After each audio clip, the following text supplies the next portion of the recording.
મજામાં જશો તો હું મારી ચેનલ લઈને આવી છું સોરઠની અન્નપૂર્ણા કિચન, જેમાં તમારું હાર્દિક સ્વાગત છે। તો આજે હું એવી રેસીપી બતાવવાની છું, નાગરવેલના પાનનો મુખવાસ।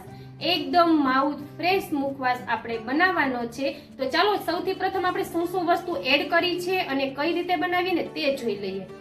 ચલો આપણે પાન લઈ લીધા છે, ત્યાર પછી આપણે આ રીતે ખરાબ પાન જો આ રીતે આપણે કાઢી નાખવાના છે। ત્યાર પછી બધા ખરાબ પાન કાઢી લેવાના છે અને ત્યાર પછીની પ્રોસેસ હું તમને બતાવું। આપણે આજે બનાવવાનો છે સરસથી પાનનો મુખવાસ। પાનનો મુખવાસ કઈ રીતે અમે બનાવીએ છીએ ને તે તમે જોઈ લેજો। આ રીતે આપણે પાનમાંથી બધો ખરાબી હોય ને બધી આપણે કાઢી નાખીએ। આ રીતે જો આ રીતે જોઈ લો। ત્યાર પછી આપણે છે ને પાનને કટિંગ કઈ રીતે કરવા ને તે જોઈ લો। આ રીતે જો આપણે કાતર વડે કરીએ ને તો આપણે કટિંગ કરવામાં સહેલાઈ રહે છે। આ રીતે આપણે કટિંગ કરી લેવાના છે। જો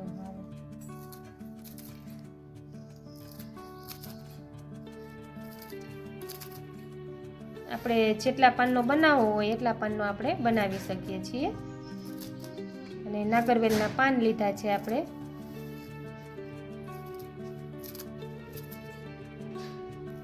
જો આ રીતે આપણે કટિંગ કરી લેવાનું છે બધે પાનનું।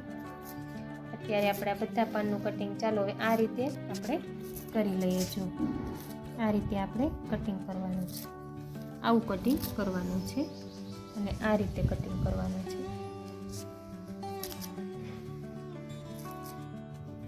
જો આપણે આ રીતે બધા પાનના કટિંગ કરી લીધા છે, નાગરવેલના પાનના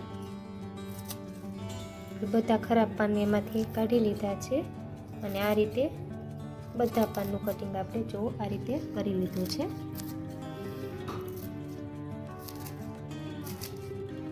એકદમ સરસથી કાતરે કરો ને તમે, કાતરને સાફ કરીને સરસથી આપણે કટિંગ કરવાની મજા આવે અને કટિંગ પણ એક સરખું થાય છે। જો આપણે 400 ગ્રામ છલી લીધી છે આપણે મુખવાસમાં એડ કરવા માટે। જો આપણે છે ને પાનનો મુખવાસ બનાવવાનો છે ને સરસથી આપણે કઈ રીતે બનાવવાનો, શું શું એડ કરીએ તે તમે ખાસ જોઈ લેજો।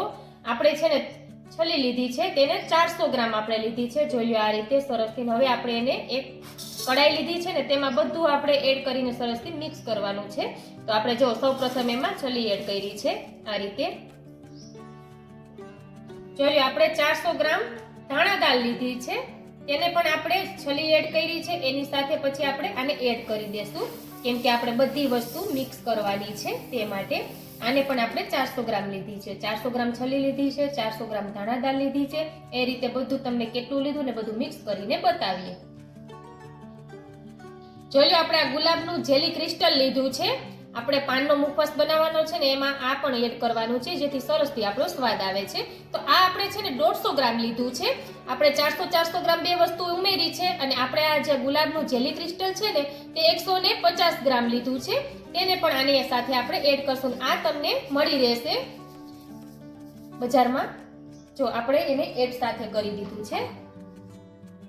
જોઈ લો ત્યાર પછી આપણે 400 ગ્રામ આપણે ડૂટી ફૂટી લીધી છે, તે પણ તમને બજારમાં મળી રહેશે।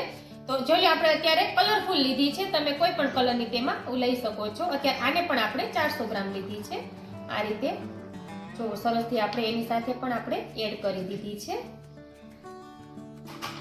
જોઈ લો ત્યાર પછી આપણે 400 ગ્રામ આ ખજૂર કતરી લીધી છે।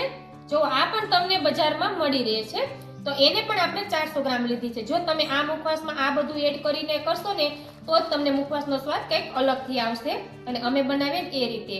તો આનું નામ છે આપણે ખજૂર કતરી, આ પણ આમાં એડ કરવાનું છે। ત્યાર પછી આપણે 400 ગ્રામ વરિયાળી લીધી છે, તેને પણ આપણે સરખીથી સારી કરીને અને આને આપણે મુખવાસમાં એડ કરવાની છે। જે આપણે પાનનો મુખવાસ બનાવીએ છીએ ને તેમાં જોઈ લો આ રીતે કઈ કઈ વસ્તુ એડ કરે છે તમે ખાસ જોજો। જોઈ લો ત્યાર પછી આપણે 400 ગ્રામ ગુલકંદ લીધું છે, તેને પણ આપણે આની સાથે એડ કરવાનું છે। તે પણ તમને ગમે ત્યાં બજારમાં મળી રહે છે આ રીતે। જો આની અંદર આને એડ કરવાનું છે, તો જ સરસથી તમારો પાનનો મુખવાસ સ્વાદિષ્ટ બનશે અને તમને ખાવાની મજા આવશે। એકદમ માઉથ ફ્રેશ આપણે મુખવાસ બનાવવાનો છે આજે પાનનો, નાગરવેલના પાનનો। ચાલો આને એડ કરી દઈએ આની અંદર। ત્યાર પછી આપણે જે 100 નાગરવેલના પાન લીધા હતા એનું આપણે કઈ રીતે કટિંગ કર્યું, કઈ રીતે 2 દિવસ આપણે એને સુકાવ્યા છે, અને આ રીતે જો આપણું ખખડે એ રીતના પાન થઈ ગયા છે. હવે કટકી તો આપણે 100 નાગરવેલના પાન લીધા હતા એની એટલી કટકી થઈ છે, તો એને પણ આપણે આની સાથે આવી રીતના ઉમેરી દેશું. આપણે પાનનો જ મુખવાસ છે.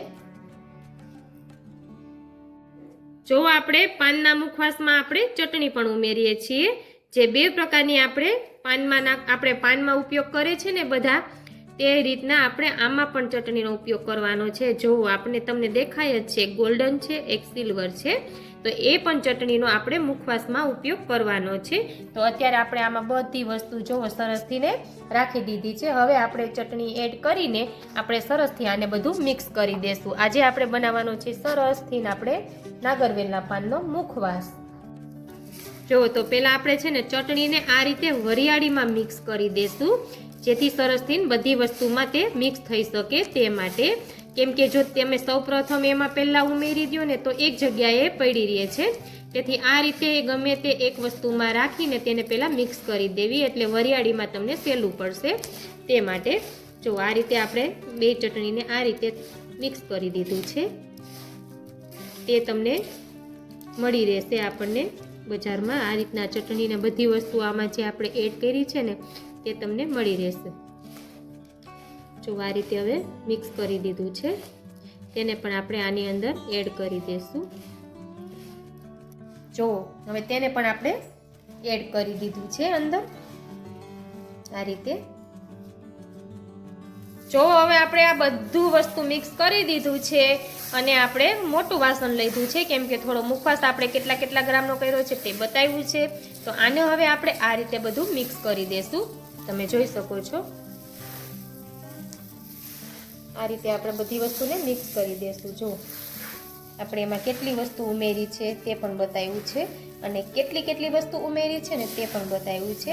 તો જો આ મુખવાસનો તમે જમીનો ઉપયોગ કર્યો હોય તો તમને સરસથી બધાને ભાવે છે, કેમ કે આ મુખવાસ આપણને બધાને ભાવે છે. જો આ રીતે આપણે બધું હવે મિક્સ કરી દઈશું, કેમ કે ગુલકંદ ને બધું હોય છે એટલે એને મિક્સ સરખું આપણે બધું કરવું પડે છે, એટલા માટે. જોઈ લો આપણે એકદમ સરસથી આપણે પાનનો મુખવાસ તૈયાર થઈ ગયો છે. તમે જોઈ શકો છો કેવો સરસ લાગે છે. તો હવે આપણે આને એક બોટલમાં ભરીને તમે ફ્રીજમાં રાખી શકો છો. જો આપણે બધી વસ્તુ ઉમેરી છે, તમને બતાવ્યું છે. આ રીતે જો તમે પાનનો મુખવાસ બનાવશો ને તો બધાને ભાવશે, નાનાને ભાવશે ને મોટાને ભાવશે. તો જરૂરથી તમે આ રીતે પાનનો મુખવાસ બનાવજો.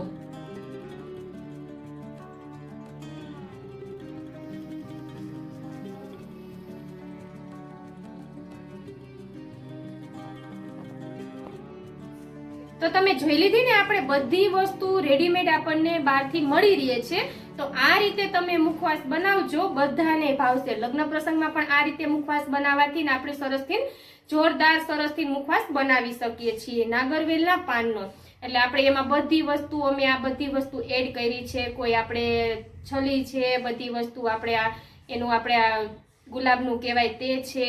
તો એ રીતે તમે બધી રીતે મિક્સ કરીને મુખવાસ બનાવશો, ઝડપથી પણ બની જાય છે અને સરસથી બને છે. તો આને તમે જો સ્ટોર કરીને રાખી શકો છો, તમે વધારે સ્ટોર કરવો હોય તો પણ કરી શકો છો, અને તમારે જો રેડીમેડ બનાવવું હોય ઘર પૂરતો તો પણ બનાવી શકો છો. તો આ રીતે અમે રોજે રોજ નવી ચેનલમાં વસ્તુ મૂકીએ છીએ અને બનાવીએ છીએ. તો મારી ચેનલને જરૂરથી તમે સબસ્ક્રાઇબ કરી દેજો, અને હા, બેલ આઇકન દબાવવાનું તો ભૂલતા જ નહીં, એટલે સૌથી પહેલા મેસેજ તમને મળે. તો ચાલો, છેક સુધી વિડીયો જોયો છે ને તેથી તમને બધાને થેન્ક યુ. જય માતાજી, જય શ્રી કૃષ્ણ.